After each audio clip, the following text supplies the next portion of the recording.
Slept with my son's girlfriend's dad, and now I'm caught between pursuing him or risking my son's awkwardness. I got pregnant with my son when I was 16. Since then, I've only had sex twice, and honestly, neither time was anything special. The truth is, I've never had a boyfriend and haven't felt any real interest in the man I've met since my son was born. Recently, my son started dating this sweet girl from his school. She's also 16, and honestly, she seems wonderful. She wanted me to meet her father, so we arranged a meeting. Her dad is 38 and, like me, a single parent. The moment we started talking, we clicked instantly. It's like there was this undeniable chemistry just bubbling between us. After the initial meeting, we exchanged numbers, and I found myself actually calling him twice in the past week. Those calls turned into long, deep conversations, each lasting more than 2 hours. Every time I hung up, I realized just how much I looked forward to hearing from him again. This weekend, my son and his girlfriend went off on a school trip, and I saw a perfect opportunity. I called her dad and asked if he could come over to help me with a project we'd talked about. One thing led to another. After we sat down and talked for a while, things began to escalate. He kissed me. Before I knew it, we were moving to the bedroom and having sex. Oh. Lie. Shit. I don't even have the words to describe the physical ecstasy I felt with him. Apparently, I had absolutely no idea what my body was capable of experiencing until that night. He knew exactly what he was doing, and I lost count of how many times I climaxed. It was just so damn good. Afterwards, we lay together in my bed, arms wrapped around one another as we drifted off to sleep. It felt so natural, so intimate, one of the most genuinely lovely experiences I've ever had. When morning came, I made him breakfast, and I blurted out that I'd never felt anything like that before. He just laughed and admitted it had been ages since he'd had that much fun during sex. The truth is, after that night, I would absolutely love to be in a relationship with this man. He's kind, funny, and I love being around him, not to mention the way he makes me feel physically and emotionally. But, there's a catch: we met because our children are dating. I don't want to do anything that would make my son feel betrayed or force him into any weird or awkward situation. Yet, all I can think about is asking this man out on a real, formal date. I am absolutely dying to see where this connection could go. The night before, I had mentioned offhand how much I used to love Chinese food in the morning but hadn't had it in forever. So he went and ordered Chinese breakfast for me, and I don't remember the last time someone did something so thoughtful. After that, we spent the entire day together, mostly just sprawling across his bed, talking endlessly. It genuinely felt like the world didn't exist beyond that room, like nothing else mattered. Sunday came too fast. We were both so sad it was already over. I spent that entire weekend in his bed, my clothes balled up in the middle of the floor, just talking, laughing, connecting in a way I never had before. The only time I left that space was to use the bathroom. When we finally had to get dressed and head back to reality, he kissed me goodbye and I went home. I told my uncle I'd gone on a trip with a friend for the weekend. He just gave me this look. I swear he knows me better than anyone, so maybe he saw right through me. This morning, when I sat across from him at breakfast, I got a text from the guy: "Good morning, beautiful. How'd you sleep?" I immediately smiled. My uncle noticed and asked who'd texted me, and I lied again and told him it was just a friend. Maybe I sound like an awful person. I know this is a huge betrayal to my son, and the thought of him ever finding out is mortifying. I can't even imagine how much it would hurt or change things between us. But honestly, I can't bring myself to care. It feels selfish, but I am so happy. Happier than I've been in as long as I can remember. I've always dreamed of loving someone who just wanted to talk with me all night, and now I have that. Only he's hands down the funnest, most handsome, and kind-hearted man I've ever known. That weekend goes in the top 3 greatest experiences of my life, and now I find myself praying that our kids have another weekend away soon so I can't get a chance to lose myself in that room again. Here I am, a mother knowingly doing something reckless for her own happiness, but for the first time in forever, I am so incredibly, unbelievably happy.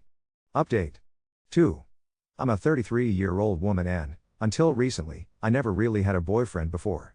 My past has been complicated. When I was just 15, I found out I was pregnant. I had my son and, soon after, my own family kicked me out. My uncle took us in, and over time, he became dad to me. Since then, my life has revolved around raising my son. Love and dating were mostly things I observed from the sidelines or experienced in fleeting, awkward moments on occasional dates that never went anywhere. But a couple of months ago, I met this wonderful man, 37, and everything just clicked. We became boyfriend and girlfriend, and something about this connection felt electric, deeper than anything I'd ever known. I can't even compare these feelings to anything before. It's like discovering a part of myself I didn't even know existed. Tonight, I was at his place. We had a cozy dinner, laughed, talked, then ended up in his bedroom and made love. It was passionate, honest, and when we both climaxed, I just completely melted into his arms. I wasn't thinking, my heart just took control, and without premeditation, I looked into his eyes and said, "I love you." He just looked back at me, hesitating, not really knowing what to say. As soon as I saw the look on his face, I started to panic inside. My mind was spinning, and to break the unbearable silence, I immediately rushed to tell him that he didn't have to say anything back. I tried to laugh it off, backpedal a little, suggest maybe I didn't even know what I was saying, maybe I was just riding a post-coital emotional wave. He looked at me with this softness and told me I didn't need to take it back, that he was really happy I felt that way. But just as he was about to say more, I cut him off, blurting out if we could just forget it and move on. He agreed that was okay, and we just lay there, arms tangled, silently holding on to each other. I tried to act nonchalant, but I couldn't stop second-guessing myself. Eventually, I said it was getting late and I should probably head home. The moment I got into my car, I pulled a little way down the road before I broke down completely crying, feeling so embarrassed and stupid for saying I love you, especially in that vulnerable moment. The weight of my abandonment issues pressed down on me. Memories of my own family tossing me out haunted me. What if this ruins what we have? What if he leaves me? I've never felt this safe, this whole, this seen before. For 2 incredible months, he's made me feel valued, like I finally deserve love. He's told me I make him feel his worth as a human being, and up until tonight, I felt so secure in our relationship. Now, I'm terrified that one honest slip of my heart might be the thing that tears it apart. Update 3. So, I'm 33 years old and I've never had a real boyfriend until now. My first ever boyfriend, he's 37, and the other night, right after we had sex for the first time, I blurted out that I loved him. The words tumbled out so fast I didn't really plan it, just a total rush, and in that vulnerable moment, I just let myself say it. But then, he didn't say it back. Immediately, I panicked. My brain was screaming, "You're so stupid, why'd you ruin it?" So, I tried to backtrack, stumbling over my own words to make it seem like I didn't mean it, and then I just flat out shut him down. I told him maybe we should move on. My chest felt like it was being crushed and I left not long after, basically locking myself away from him for most of the next day. Everything in me just wanted to vanish. Then, this morning, he texted me. Just a simple, "I miss you," and saying how he would really love to go out tonight. For a moment I hesitated, but then just thought, what the hell, and said yes. We met up and, while we were eating dinner, there was this pause. I reached across the table, took his hand, and apologized for ignoring him. It all came flooding out. I told him about my abandonment issues, how I tend to light things on fire when I get scared someone will leave me, even when things are going well. Maybe especially then. It probably doesn't surprise anyone, but he was warm and patient, never letting go of my hand for a second. We headed back to his place and ended up curled together on the couch. Just feeling his arms around me, I was starting to doze off, absolutely safe for the first time in ages. Then, I hear him say, "Love you, beautiful." That's his little nickname for me, corny, but it always makes me smile when he says it's fitting. I froze for half a second, just staring at him, kinda stunned. He noticed and softly told me, "You don't have to say it back." But I really wanted to. What if I want to say it back? I whisper, and when he nodded, I let out the words again, "I love you too." I flopped over on top of him, kissed him for what felt like forever, and pressed my forehead against his. Then I started crying a little, half laughing, just completely overwhelmed. I can't even describe how much I've craved saying those words to someone since I was a teenager, since I was 14, honestly. In some ways, it still doesn't feel real. Almost like I'm floating in a dream I don't want to wake up from. And now I'm wide awake, typing this out while he's sleeping beside me, and I absolutely cannot sleep. I have to be up in 4 hours to get back home, shower, and get myself together for work, but, honestly, I couldn't care less. One rough day of bad sleep is nothing. This night? I'll remember it for the rest of my life. I know it's way too soon for this kind of thinking, but the butterflies are already fluttering, picturing what it'd be like to put my name in front of his last name. Update 4. Tonight I watched my son's face change in real time the exact second his brain put together what his eyes were seeing. We were at this little ice cream place, bright neon lights, sticky floors, the kind of spot that makes you feel like a teenager again. It was silly and perfect, and his hand was warm in mine, and we'd just been laughing about something dumb when I heard, "Mom?" behind me. I turned and there he was with her. Both of them holding hands too. All four of us froze like we'd just been snapped in a photograph nobody asked to be in. We stepped outside without even talking about it, everyone moving like gravity had us by the back of the neck. The air was cold and it stung my throat. My son kept looking at our hands, at his dad's hand wrapped around mine, like the world had slipped out of place. "Since when?" he asked. No yelling, just flat, "Way worse." I told him the truth. My voice shook, but I said it. "A couple of months." His eyes flicked to his girlfriend, ex-girlfriend. "That's what I thought," except she took a breath and said, "We got back together last week." Her voice was small but steady, and for a heartbeat everything tilted, like the universe had bumped the table we were all sitting at. I swear I felt my stomach drop to my knees. My boyfriend squeezed my hand once like, "I'm here," and I wanted to squeeze back like, "I know," but my son's face God. He asked why I didn't tell him. I started to ramble something about choosing the right moment and wanting to protect him from awkwardness, and he just shook his head and said, "It feels like you were never going to," and that hurt because it wasn't true and also because I could see why he'd think it was. His daughter, this girl who kind of lit up my kitchen a few months back and called me ma'am out of politeness until I begged her not to look at her dad and then at me, and said quietly, "I figured something was up." She said it like she was letting me off the hook, not accusing me. She talked about how he'd been happier, lighter, how he'd started humming while he made coffee, that dumb hum he does under his breath when he's in a good mood. She didn't say it with resentment. But she looked at me and added, "I'm happy for you, I am. I don't want it to be weird at school." And she gave this tiny nervous laugh and said, "Please don't like." Case in the car lying, and for a second I almost smiled because it was such a teenager thing to say, and also because she was trying to keep us all from exploding. My son didn't laugh. He stared at the ground for a minute and then said, "I need time." He said he didn't want to talk about it right there, and he turned in and walked back toward the parking lot. She looked torn, like she wanted to hug me and also chase after him, as she mouthed "I'm sorry" before jogging to catch up with him. We stood there in that fluorescent halo, both of us breathing like we'd just run, and the whole world felt see-through. He drove me home without the radio on. I watched my streetlights flick by on the windshield, blurry with tears I wouldn't let fall yet. In my driveway, with the engine ticking in that soft mechanical way cars do when they cool, he took my face in his hands and said, "I don't want to lose this." The way he said it was so calm and certain that I almost broke open. I told him I didn't either. I told him I was scared and that I hated that we made them find out like that, but I didn't want to go back to pretending a thing wasn't real when it was the most real thing I've ever felt. Inside, my uncle was in his chair with a TV low, feet up, half asleep. He glanced at me and then at my boyfriend standing in the doorway and just gave me that look like I was 14 again and had snuck in late. He waited until the front door clicked shut behind him, then patted the arm of the other chair. "You going to tell your boy?" he asked, the way someone asks if you're going to finally take the splinter out. I nodded and told him about the parking lot and the ice cream and how my heart was still pounding in my throat. He just handed me a glass of water and said, "Honesty is a muscle." Sometimes he says these lines that sound like things embroidered on pillows but come out of him full of dirt and truth. I went to bed and didn't sleep anyway. My son knocked on my bedroom door before school, earlier than normal. He didn't sit on my bed. He slid down on the floor with his back to the wall and I sat on the rug too, cross-legged like we were kids. He stared at a spot on the carpet so long I thought he wasn't going to say anything at all, and then he asked if I loved him, my boyfriend. I think my ribcage cracked then. I wanted to soften it, to lace it with qualifiers, but I just said yes. He nodded once, not surprised. He told me it wasn't that he didn't want me to be happy, it was that this felt like one of his spaces had been invaded.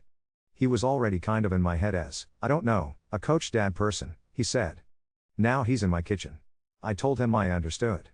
I told him that nothing about his place in my life had shifted 1 inch, that I wasn't building a new table and asking him to move chairs. I promised no ambushes, no finding anyone in his kitchen in the morning by accident, no walking into the living room to surprise us. He asked me if we'd been together when he and she were still together the first time, and when I said no, he just breathed out through his nose in that relieved way like he'd been bracing himself for the worst version of the story. He asked for time and one rule: if something big happens, I hear it from you, not from someone else. I promised. We hugged on the floor, actually on the rug, and his sweatshirt smelled like laundry detergent and something warm from the dryer, and I wanted to cry with the relief of it. Later that afternoon, I got a text from her. It was simple and thoughtful and felt so much older than she is. Could we all talk for a few minutes, just so everything didn't have to flow? So we did. We met at this little diner with sticky menus and a waitress who calls everyone honey. It was awkward at first, like 4 people trying to carry a couch through a doorway, everybody apologizing with their eyes even when their mouths stayed quiet. My boyfriend reached for my hand under the table and I squeezed hard enough that my fingers ached. We said the things out loud. She said she wanted to keep dating my son and she didn't want to feel like she had to choose between her boyfriend and her dad and me. My son said he didn't want to feel like we were all colliding in the same small room every time there was a school event. My boyfriend said he wouldn't come into our house unless my son was okay with it, and that he wouldn't ever use me as a way to keep tabs on their relationship, and I saw something unlock in both of their faces. I told them I would be the wall when I needed to be a wall and the door when I needed to be a door, and if that sounded corny, nobody said so. We decided not in a formal way, just in that quiet, everyone bobbing their head way that we'd try to keep the spaces clear. For a while. No sleepovers when the kids are home. No PDA in front of teenagers unless they invite a moment. School nights are school nights and not date nights.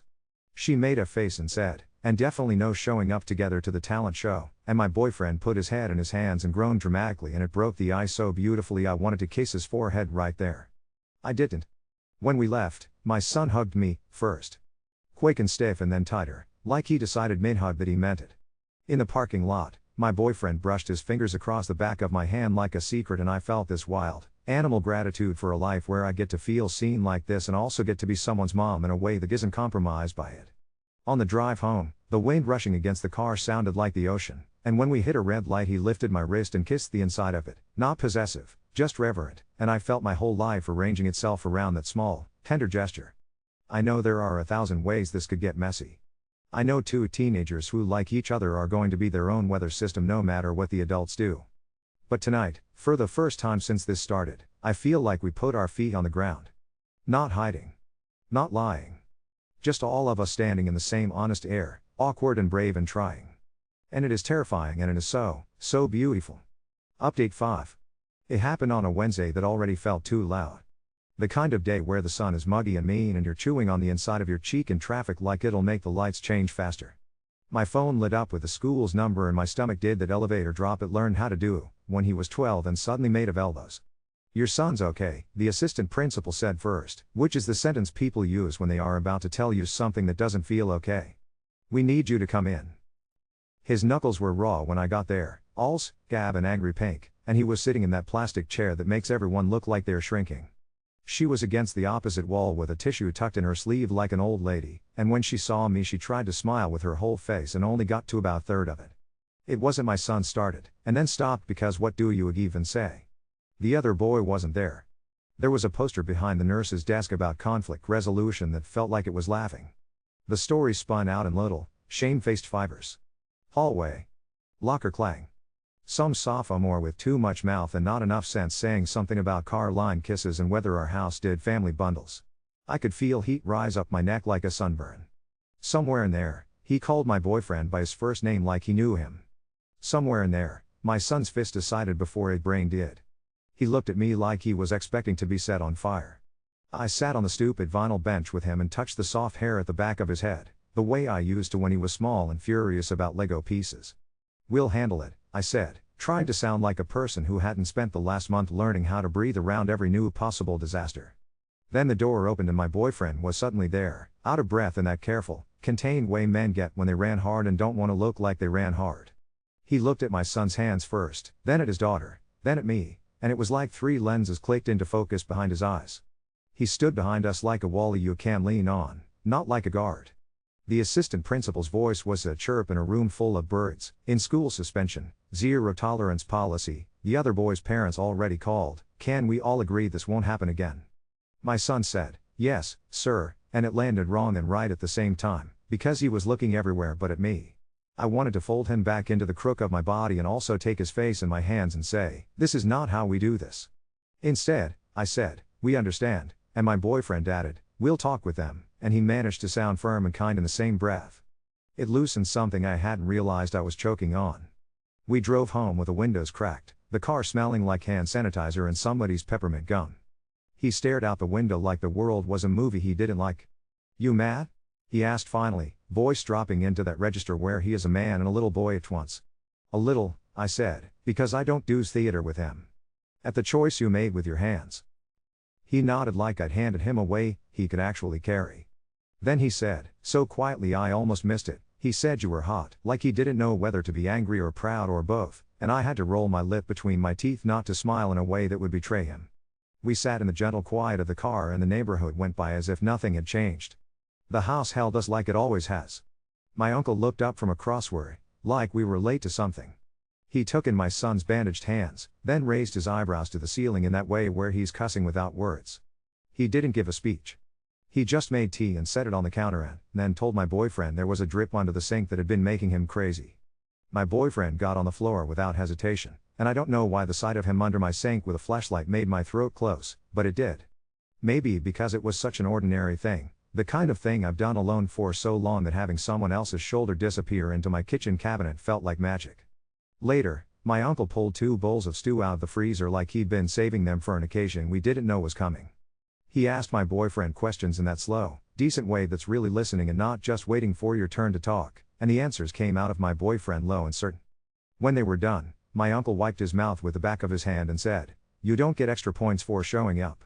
But you can lose them for leaving," and my boyfriend nodded once, almost like he was taking a pledge. That night, the house slept. The kind of sleep where you can hear the breath of people you love down the hallway if you stand still enough. I didn't stand still. I counted days on my fingers in the bathroom with my phone face down on the sink. I wasn't counting bills or minutes, this time. I was counting something that made my skin buzz. I was late. Not by a mile, but by enough. My body felt like a room with a light on you didn't remember switching. It turns out there is something so humbling about walking into a drugstore as a grown woman and feeling like a kid again, like every person in the aisle can tell exactly what you're buying by the shape of your shoulders. I was halfway to the register when I turned around and found him there, holding a basket and a bag of salt and vinegar chips, because of course he had thought of that too. He didn't say anything in the store. He just stood very close to me in a line, like he could body block the entire universe. Back home, I sat on the edge of the tub with my knees pressed together like I might come apart otherwise. He crouched on the tile in front of me, arms draped over his thighs the way men do when they are praying but won't admit it. "We'll be okay either way," he said, and the way he said it was a promise and not a sentence. I wanted to climb inside it. Waiting felt like being stretched on a rack built of seconds. We counted together under our breaths, both of us ridiculous and solemn.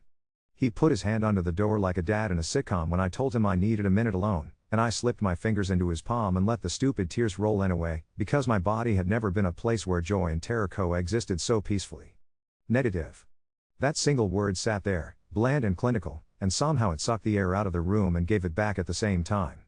We laughed in that too loud, relieved way people laugh when the roller coaster pulls back into the station and you still feel the metal in your bones.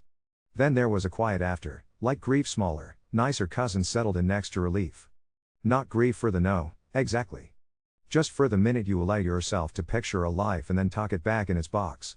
We lay on the bathroom rug for a while, backs on cool tile, staring up at the cheap builder-grade light fixture like it might be a sky. He said, "I thought about a little boy with your eyes," and my chest did a weird ache I wasn't prepared for. I told him I'd pictured a little girl turning, all our hair gray by the time she was 9. We didn't decide anything. We didn't make a plan.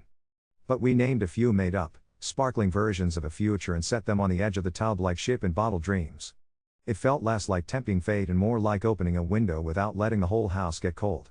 The next morning, I took the trash out before anyone woke up, because if there is a God, she lives inside small acts of triage. The early sun was fussy and golden. The city trash truck roared down our block like an army. I stood at the curb and watched 2 men make a whole street clean in under a minute. Inside, my son slid into the kitchen in socks and grabbed a banana like a hostage. He kissed the top of my head on autopilot, then turned back and did it again, on purpose this time. There was a little of yesterday in his eyes but also something settled, like a shaken jar with the glitter mostly just down now. "I'll talk to him," he said, meaning the other kid, or himself, or my boyfriend, I didn't ask which.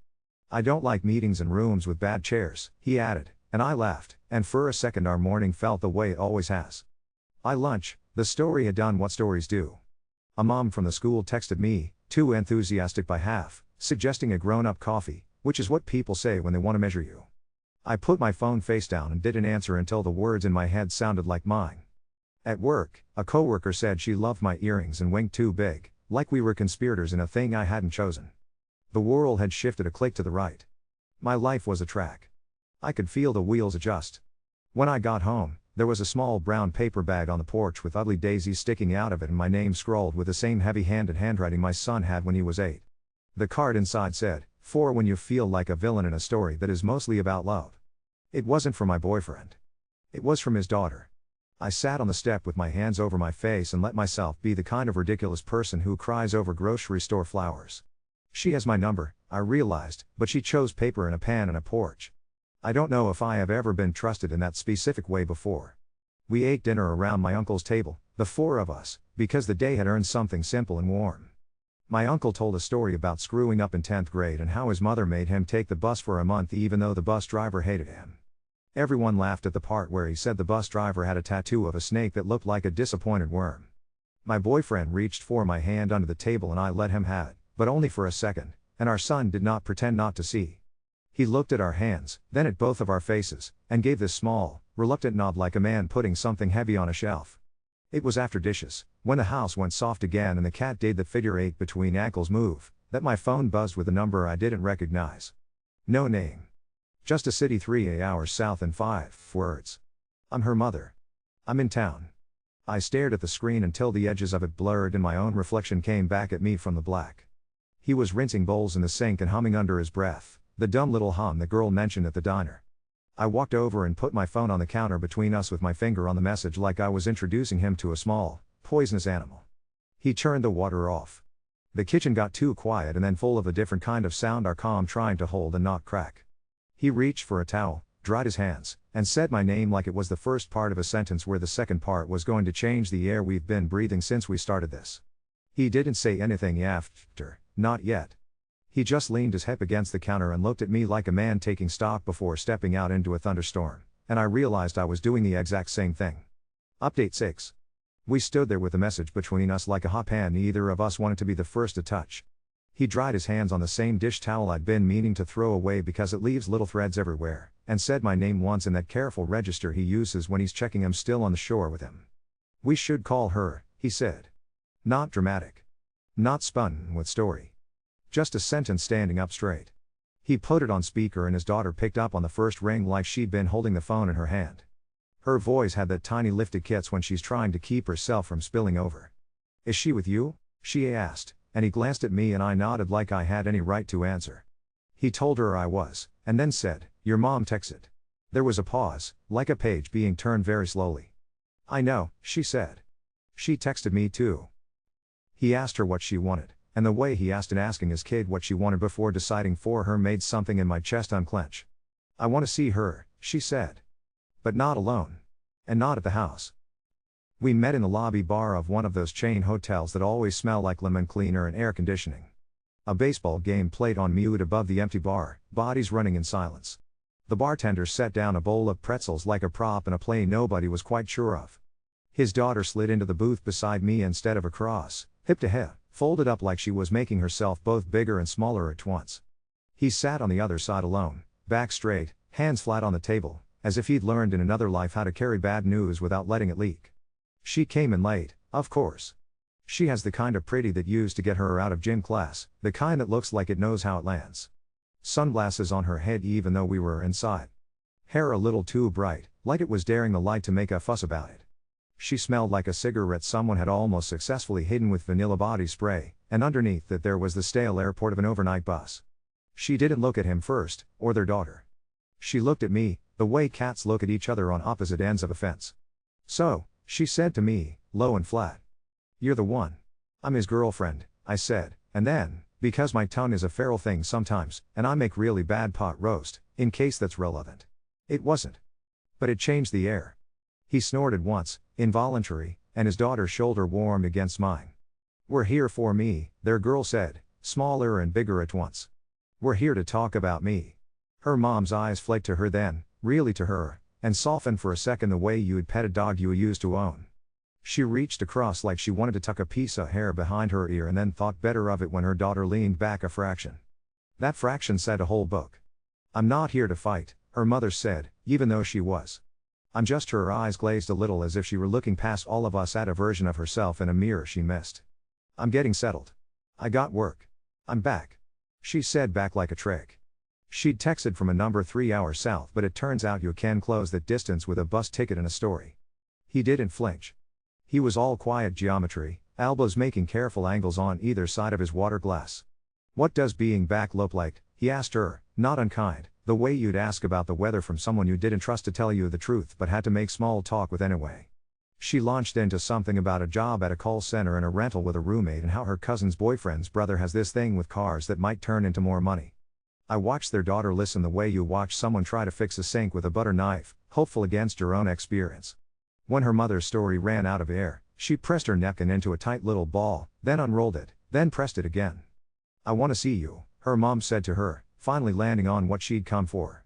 I want time. I want to make up for. She trailed and opened her hand in the air like time was something you could display between your fingers.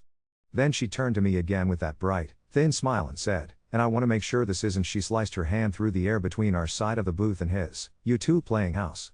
I felt my face do something I can never control when I have to hold 15 things at once, stay small, stay present, keep my teeth from showing. He didn't look at me. He looked at his kid.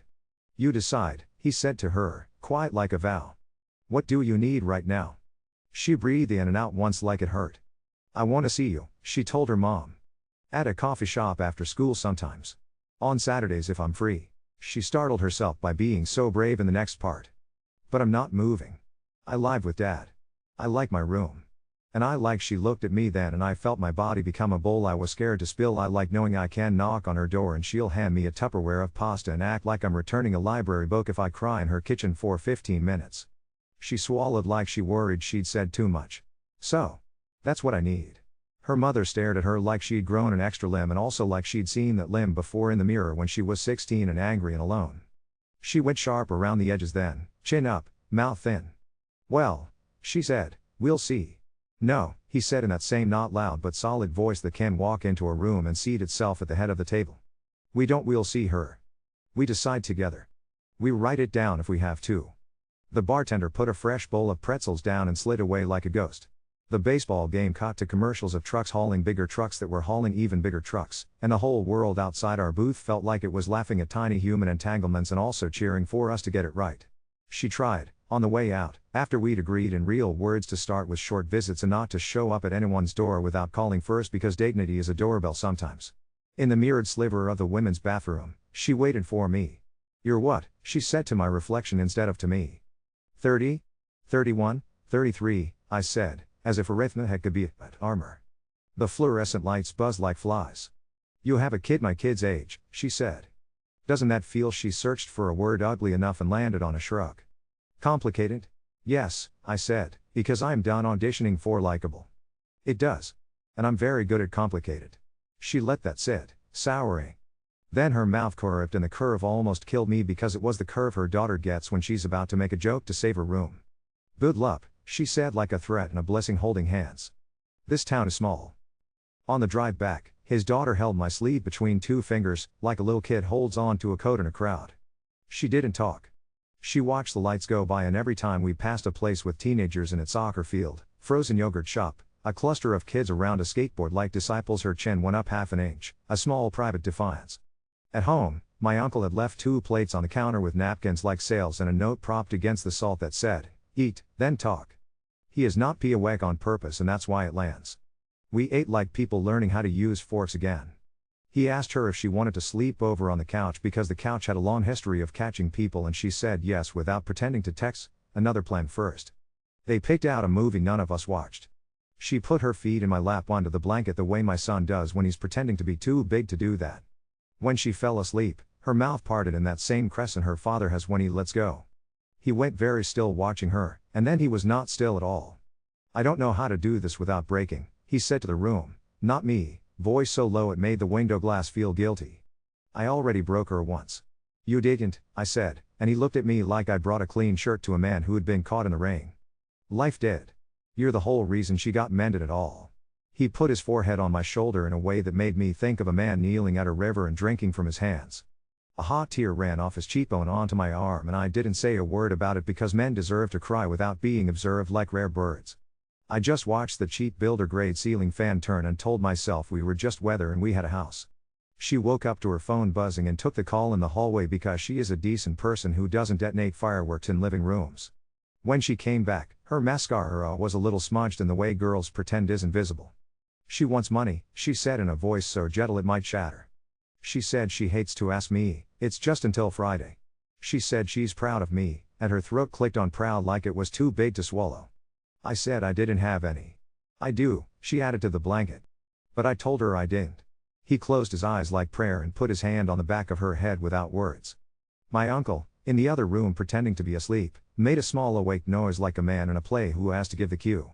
He shuffled down the hall in his slippers and said to no one and to her, loving people who are drowning doesn't mean you jump into. You throw the rope. You don't become the rope. Then he shuffled back like an old wizard who'd spent his spell for the day. Later, after she'd gone to the bathroom to brush her teeth with one of our extras from under the sink and had asked if she could borrow socks and I pretended like I had a system for lending socks, my son came in from the back porch where he'd been talking to the air like boys do when their hearts are too new for walls. He took it all and her on the couch, his mom at the sink, his mom's boyfriend in his sock feet carrying a folded blanket and nodded once like a man to her room. We're watching a movie? He asked, and she lifted the corner of the blanket without looking at him like it was no big deal, and he slid onto the other end of the couch and put his foot under her shin like he had a right to. The cat jumped up and did that figure 8 between their ankles move. The house made the breathing sound old houses make when nights are finally okay. The next day was a Thursday and the sun came up anyway. I answered the text from the enthusiastic mom and kept my own voice. I set a timer on my phone called breathe because I forget. At lunch, I sat alone in the break room and cut my apple in quarters with a plastic knife and thought about names you give babies and names you give fights. He texted me a picture of the dripping pipe under my uncle's sink with a little caption that said, "No more drip." It felt like a sonnet. Right after the last bell, the mom called his daughter again, and this time, she answered it was me in the car and put it on speaker like that was part of our agreement now. The woman on the other end had a different kind of bright in her voice, the false kind, like a commercial for cereal that tastes like cardboard. "Sweetie," she said, and the word got something on and as across the air. I was thinking. Since I'm back. Maybe you could stay with me on weekends. Or just. I don't know, the whole. She didn't finish. You could hear the slot machine in her head clicking through options. His daughter looked at me quickly and then at the road and then at the sky like she might read her answer there.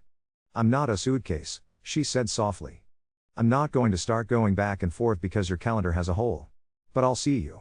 Saturday morning. There's that little place by the laundromat with the cinnamon rolls. 9? Silence, then a sigh that sounded like furniture being dragged. "Fine," her mother said, the bright gone. "Tell your father I've got rights." She hung up and the car went very quiet. We sat there in the parking lot while girls with slick ponytails and boys with those ridiculous backpacks shaped like turtles streamed past and the world did not explode. He met us at our house with a bag from the grocery store that clanked with pasta sauce jars and yes, salt and vinegar chips, because he'd stopped doing the thing where he anticipates me and started doing the other thing where he just includes me. We made spaghetti and he cut a thumb on the foil lid and I put my mouth on his thumb without thinking because that's the kind of animal joy that lives under my skin now, and my son rolled his eyes and muttered Jesus, and then couldn't hide his smile fast enough. We ate like a team, like 4 people who'd survived different shipwrecks and landed on the same beach and decided to share water. After they left after he tucked his daughter into our couch like it had always known her shape and then kissed me in the dark hallway with his hand open on my back like he was steadying a horse, my phone buzzed again. Same unknown number. Same city pinned to the top like a label I didn't ask for. 2 words this time, Saturday then. I stood at the sink and watched the streetlight throw bars across the tile and thought about how my life keeps knocking like this, not asking to be let in so much as showing up with a bag and a story. I thought about the day before in the drugstore aisle, the light in that room on the edge of possibility, the ship in bottle lives we built for 4 minutes and sat on the edge of the tub. I thought about her as girl curled on our couch with my socks on her feet and how trust is this stupid, beautiful thing teenagers hand you like a book and believe you won't dog ear. My uncle was in his chair, eyes closed, mouth open a little like a kid, and when I leaned down to tuck the throw around his legs, he said, not opening his eyes, "Storm's close." I said, "I know." He said, "Doesn't mean the roof leaks." And then he went back to the pretend sleep we both know isn't real. When I slid into bed, the emptiness on the other side felt less like a hole and more like a shape waiting.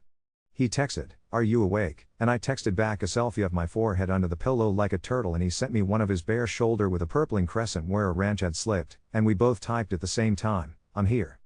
Saturday is coming with its cinnamon rolls and its mothers and its rights. There are forms and courtrooms and the stupid gravity of old choices rolling downhill. There will be words that I don't want my boy to hear and promises I can't keep for anyone but myself. There will be a girl deciding out loud what home means. There will be a man humming under his breath in our kitchen because he has to keep his spine warm somehow. But tonight, the house hums and doesn't leak. There's a girl asleep on my couch and my son's hoodie is crumpled on the back of a chair and my uncle's shoes are near the door like always. I am terrible at pot roast and good at complicated. I am not a door you get to slam if you don't live here. I'm learning which ropes to throw and where to how to anchor them. I'm learning how to love without becoming a bridge for everyone else to trample. And when the storm hits the porch, we're going to open the window enough to let the air in, not so much the whole house gets cold. We're going to say what we need and write it down if we have to. We're going to keep the kids' spaces wide and our own hands gentle. We're going to hum. We're going to hold. We're going to be beautiful and messy and exactly as brave as the weather requires.